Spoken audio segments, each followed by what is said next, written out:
इसमें हमने कल आपको सूरदास की झोंपड़ी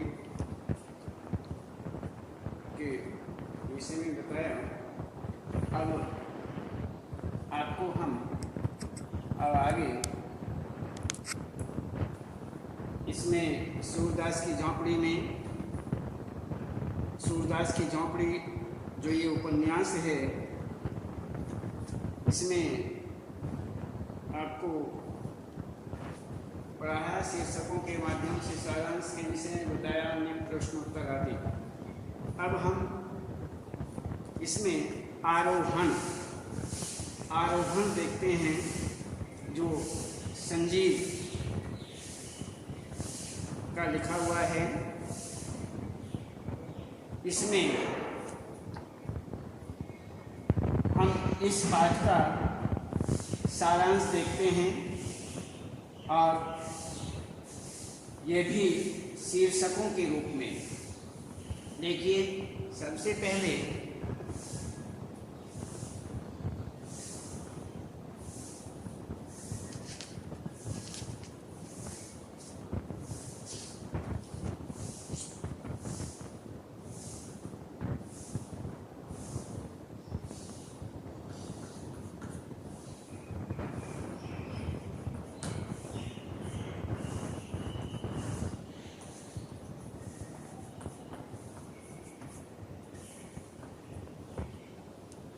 ये हमारी पूरक पाठ्य पुस्तक है जो अलग से अंतराल भाग 2 अंतराल कहानी के रूप में ये यहाँ पर है, तो उसके विषय में ही बता रहे हैं। इसमें आरोहण संजीव पाठ का सारांश। इसमें सबसे पहले रूप सिंह का गांव के लिए प्रस्थान,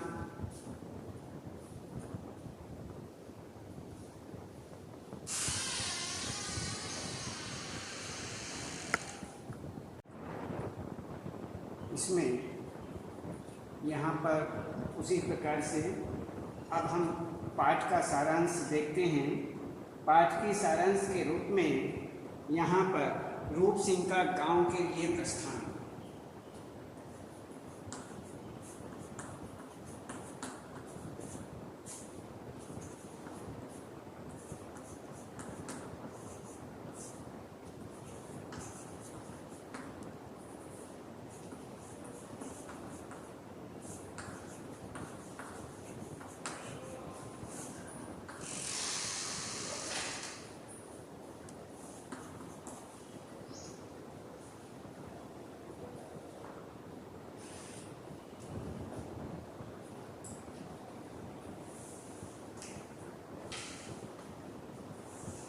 पर्वतीय यात्रा का प्रारंभ।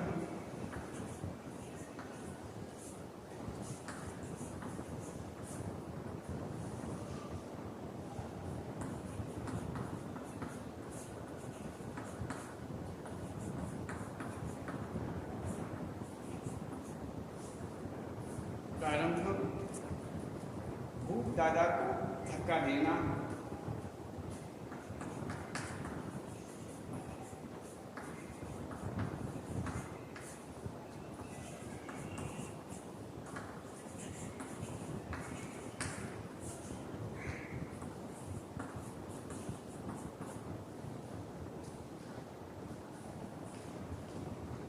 पर्वतारोहण की बातें,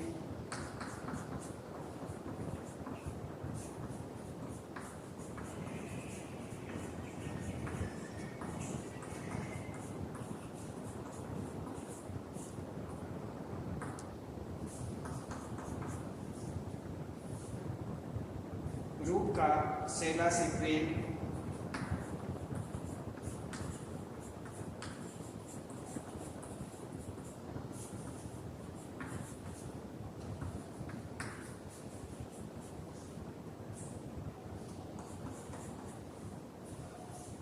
महीप की उदासीनता,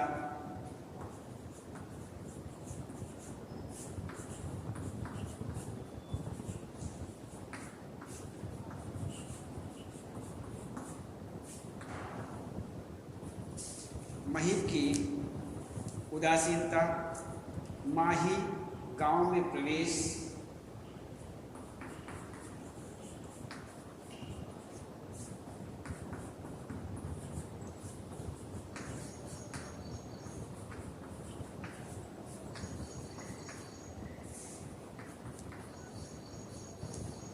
माता पिता के निधन की सूचना,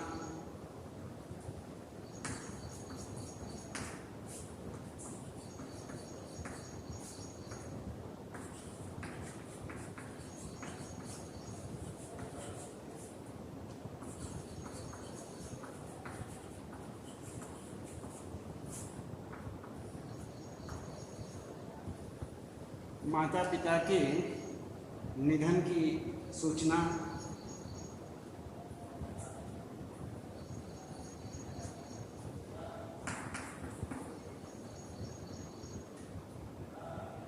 रूप और भूप का मिलन,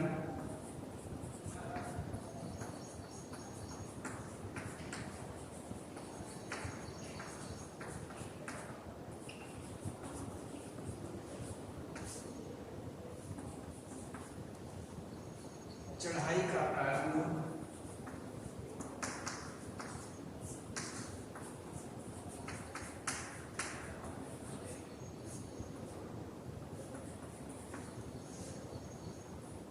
भाभी के दर्शन,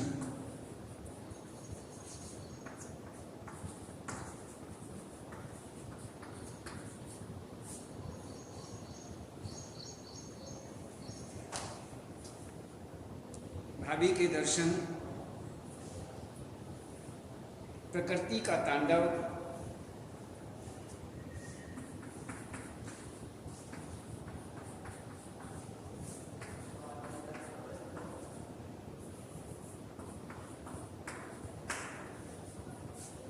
प्रकृति का तांडव, चिड़िया और गिद्ध की कहानी,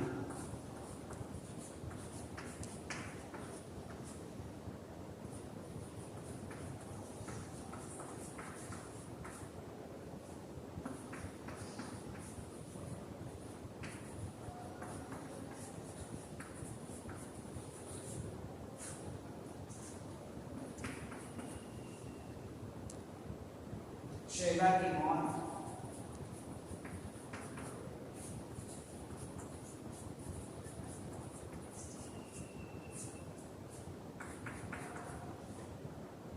भूप का हिमांग से मोह,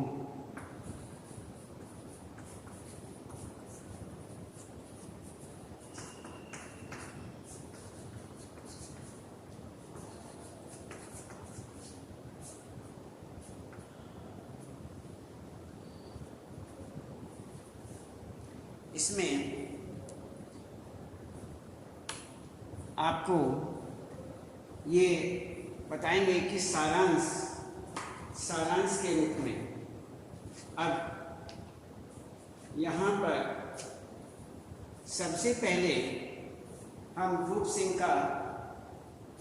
का गांव के लिए प्रस्थान, पर्वतीय यात्रा का प्रारंभ,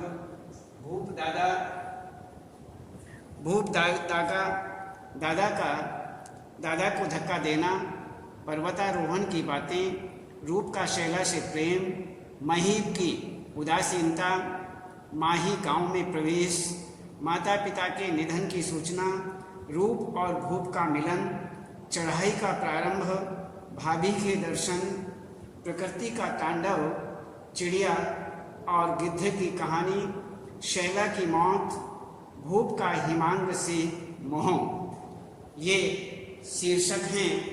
इन शीर्षकों के माध्यम से हम आपको आरोहण, जो ये पाठ है कहानी के रूप में आपके सामने है, इसमें आपको हम बता रहे हैं रूप सिंह का गांव के लिए प्रस्थान।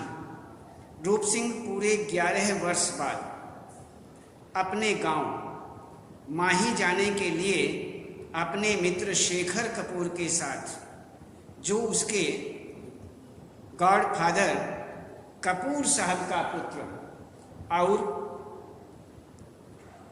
IAS ट्रेनी हैं, पस से देवकुंड स्टॉप पर उतरता है। वहाँ से माही 15 किलोमीटर दूर था। आज भी वहाँ जाने के लिए सड़कें न थीं और पर्वतों के दुर्गम रास्तों को पार करके ही वहाँ जाया जा सकता था। रूप सिंह शेखर को पैदल गांव ले जाना अपना व गांव का अपमान समझता था। इस प्रकार से पैदल ले जाना गांव का अपमान और अपना अपमान समझता है, क्योंकि वह जानता था कि पैदल चलकर 10,000 फीट की ऊंचाई तक पहुंचने में सुबह से शाम हो जाएगी।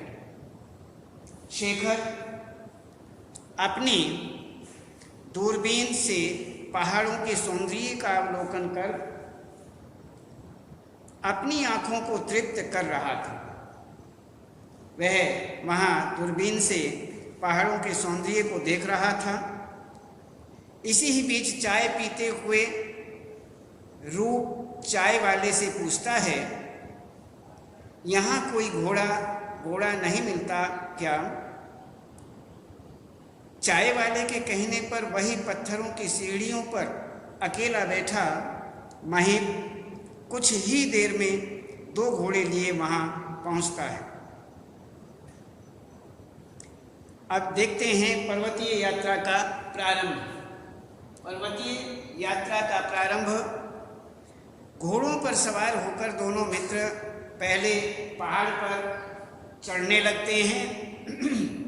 महिब शेखर के घोड़े के साथ साथ पैदल आगे बढ़ता है। ठीक ठाक रास्ते वाले इस पहाड़ से उतरने के बाद चढ़ाइयों और ढलानों के बीच धूप छांव का खेल शुरू हो जाता है। पहाड़ों पर जहाँ तहाँ बने घर कुक्कुर मुक्ते से प्रतीत हो रहे थे, छोटे छोटे दिखाई दे रहे थे। ऐसे लग रहे थे जैसे कुक्कुर मुक्ते होते हैं, छोटे छोटे पौधे होते हैं, उसी प्रकार से ये ऐसे दिखाई दे रहे थे। सामने बादलों में घिरे पहाड़, नीचे बहती सुपिन नदी और उसके आसपास की हरियाली के मध्य स्थानीय भाषा में किसी स्त्री के मधुर कंठ से गाए जाने वाले लोकगीत को सुनकर के दोनों मित्र मंत्रमुग्ध हो जाते हैं, मंत्रमुग्ध हो रहे थे। गीत में घास गढ़ने वाली पहाड़ी लड़की कोहरे को पहाड़ियों में न लगने का अनुरोध कर रही है।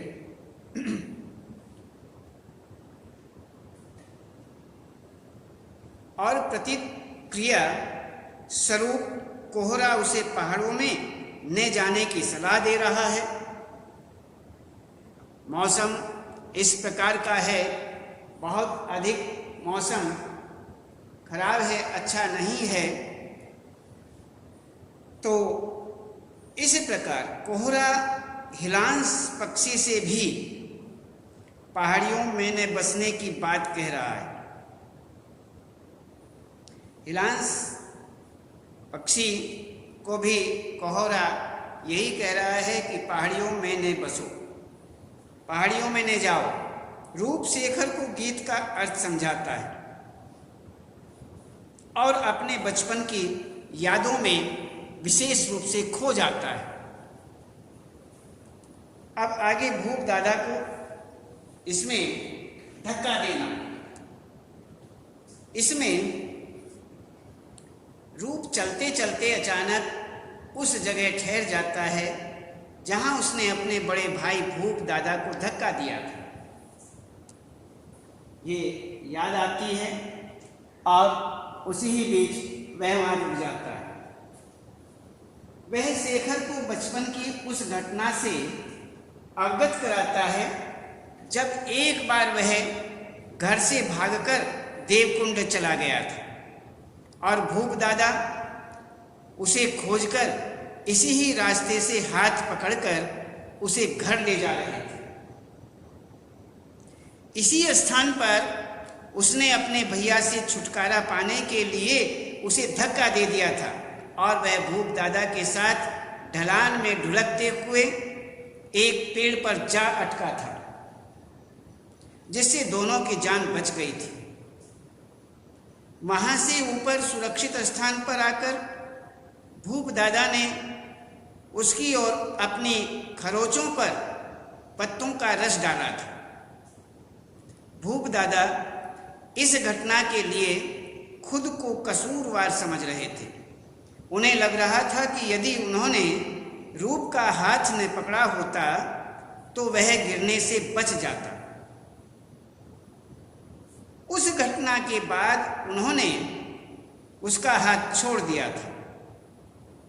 महीप वहीं खड़ा खड़ा चुपचाप रूप की बातें सुन रहा था। इस प्रकार भूप दादा को धक्का देने वाली घटना आपको बताई। अब देखते हैं पर्वतारोहण की बातें।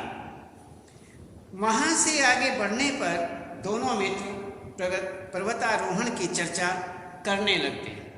पहाड़ पर चढ़ने की चर्चा करने लगते हैं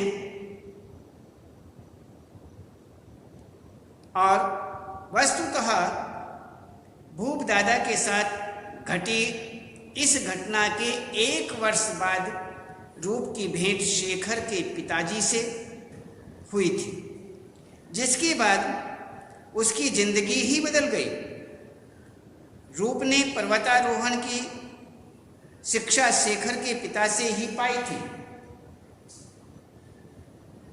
शेखर द्वारा रूप से उसी ही समय पहाड़ पर चढ़ने की तकनीक के विषय में पूछने पर वह उसके प्रश्न का उत्तर दिए बिना उसी से ये प्रश्न पूछ लेता है, जिस पर वह एक परीक्षार्थी की तरह पहाड़ पर चढ़ने के सिद्धांतों को याद करके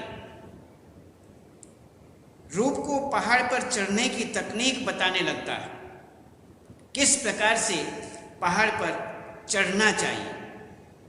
जिस प्रकार परीक्षार्थी को बताते हैं कि पहाड़ पर चढ़ने के सिद्धांत किस प्रकार के होते हैं, कैसे होते हैं, किस प्रकार हमें पहाड़ों पर चढ़ना चाहिए, इस प्रकार की चर्चा होने लगी, बातें होने लगी।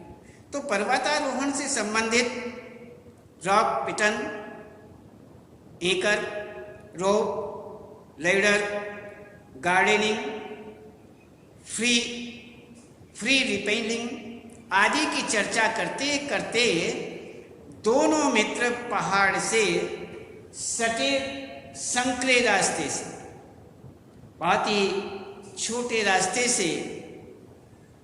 रास्ते सटे संकरे मार्ग पर पहुंच जाते हैं। चलते चलते और वह छोटे से संकरे से रास्ते पर जा पहुंचते हैं, जहां चलने में थोड़ी सी भूल करने का अर्थ था कि नीचे बहने वाली बहुत छोटी सी संकरी नदी में गिर जाना। शेखर डर के मारे घोड़े से उतरना चाहता था, पर महीप ने उसे ऐसा करने से रोक दिया। वह अपने दोनों घोड़ों हीरू और वीरू को पुचकारता हुआ संभल कर आगे बढ़ने का निर्देश दे रहा था। तभी सामने से भेड़ों के साथ भोटिया कुत्ते को आता देख दोनों मित्रों को घोड़ों से उतरना पड़ा। जो भोटिया कुत्ते हैं वो सामने से भेड़ों के साथ आ रहे थे, तो उन्हें देख करके दोनों मित्र घोड़ों से उतर जाते हैं, उन्हें उतरना पड़ता है। तो इस प्रकार से यहाँ पर पर्वतारोहण की बातें इस प्रकार से आपको बताएगा। अब देखते हैं रूप का शैला से प्रेम। रूप का शैला से किस प्रकार प्रेम हुआ, कैसा प्रेम है। महीप की नजरें खतरनाक कुत्ते पर थीं और दोनों मित्रों की भेड़ें हाँक रही सलोनी लड़की पर। शेखर के पूछने पर कि क्या उसने कभी प्रेम की भी चढ़ाई चढ़ी है, रूप अपने पुराने दिनों को याद करता हुआ शैला का उल्लेख करता है, जो उससे उम्र में काफ़ी बड़ी थी, पर वह उससे मन ही मन प्रेम करता था। मन ही मन वह उससे प्रेम करता था। वह बताता है कि उसे बाद में पता चला था कि शैला उससे नहीं बल्कि उसके भूप दादा से प्रेम करती थी। शेखर को यह सब बताता हुआ वह उस छोटे से मैदान को ढूंढने लगता है जहां वह भेड़ें चराया करता था। बातें करते करते उस स्थान को खोजता रहता है, खोजना प्रारंभ कर देता है। तो इस प्रकार से, लेकिन महीप उसे बताता है कि अब वह मैदान पहाड़ के धंसने से दब गया है, अब वह नहीं है। वह पहाड़ के धंसने से वह मैदान समाप्त हो गया है, अब नहीं है। रूप अपने प्रेम की निशानियों को खोकर दुखी होता है। शेखर द्वारा वहाँ के दृश्य अत्यंत मनमोहक कहने पर वह शेखर से कहता है कि पांडव इसी ही मार्ग से स्वर्ग गए थे। सुर्गी यानी स्वर्ग इस क्षेत्र का आखिरी गांव है और उसके थोड़ा आगे स्वर्गारोहिणी है और वह महीप के विषय में सोचने लगता है। इस प्रकार यहाँ पर ये रूप का शैला से प्रेम। अब देखते हैं महीप की उदासीनता क्या है। रूप और शेखर महीप के घर परिवार के बारे में जानना चाहते थे, पर महीप इन बातों के प्रति उदासीन था। वह यह कहकर दोनों मित्रों को चुप करा देता है कि साहब बात मत करो, रास्ता बहुत ही खराब है। वास्तव में शेखर महीप के द्वारा इतनी छोटी उम्र में लैंड स्लाइड वाले खतरनाक रास्तों से होकर इतने दूर आने जाने को लेकर चिंतित था।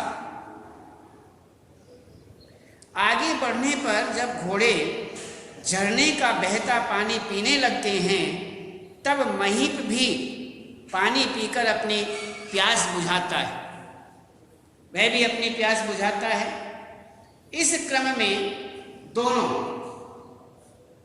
मित्र घोड़ों से उतर जाते हैं और रूप शेखर को बताता है कि जब वह महीप की ही उम्र का था, तब कपूर साहब ट्रेनिंग के लिए इधर आया करते थे। इसमें उनके राह भटक जाने पर उसने उन्हें पहाड़ पार पहुंचाया था और वह उससे खुश होकर उसे अपने साथ मसूरी ले गए थे। इस प्रकार से महीप के कहने पर दोनों घोड़ों पर सवार होकर आगे बढ़ने लगे। वहां से माही 1.5 किलोमीटर दूर था। रूप गांव के जितना करीब पहुंच रहा था, उतना ही वह अपने बाबा, माँ, भूप दादा सहित घर, खेत, केदार, काठा और दुर्योधन जी के मंदिर को याद कर भावुक होता जा रहा था। इस प्रकार से यहाँ पर ये बताया जाता है। तो पर्वतारोहण की बातें रूप का शैला से प्रेम, महित की उदासीनता, ये सब यही दर्शाती है। तो अब माही गांव में प्रवेश। तो माही गांव में प्रवेश के विषय में देखते हैं कि गांव में पहुंचे दो अनजान व्यक्ति को देखकर कुछ लोग वहां जमा हो जाते हैं। रूप एक एक कर उन चेहरों को पहचानने की कोशिश कर रहा था। दोपहर के 3 बज चुके थे।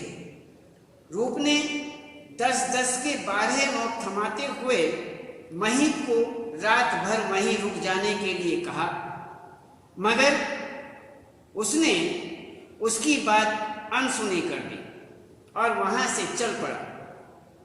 रूप एक बूढ़े व्यक्ति से कहता है कि यहाँ 11 साल पहले कोई राम सिंह हुआ करते थे, जिनके भूप सिंह और रूप सिंह 2 बेटे थे। बूढ़े व्यक्ति ने कोई प्रतिक्रिया व्यक्त नहीं की।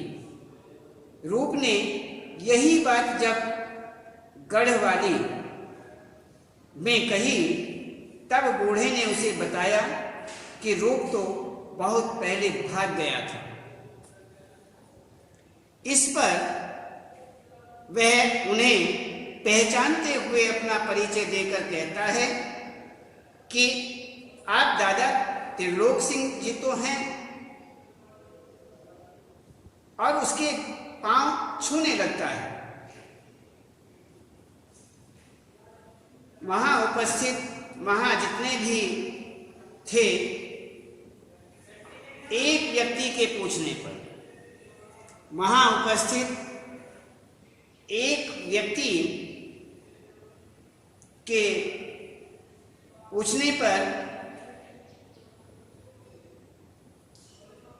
इस प्रकार कि आप इतने दिन कहाँ थे, वह उन्हें अपने पर्वतारोहण संस्थान में कार्य करने के विषय में बताता है। त्रिलोक सिंह की जिज्ञासा शांत करने के लिए रूप उन्हें अपने रोजगार और वेतन की जानकारी देता है। इस प्रकार वह वहां बताता है, और परंतु त्रिलोक सिंह को विश्वास नहीं होता कि सरकार सिर्फ पहाड़ पर चढ़ने के लिए किसी को 4000 रुपये वेतन देगी।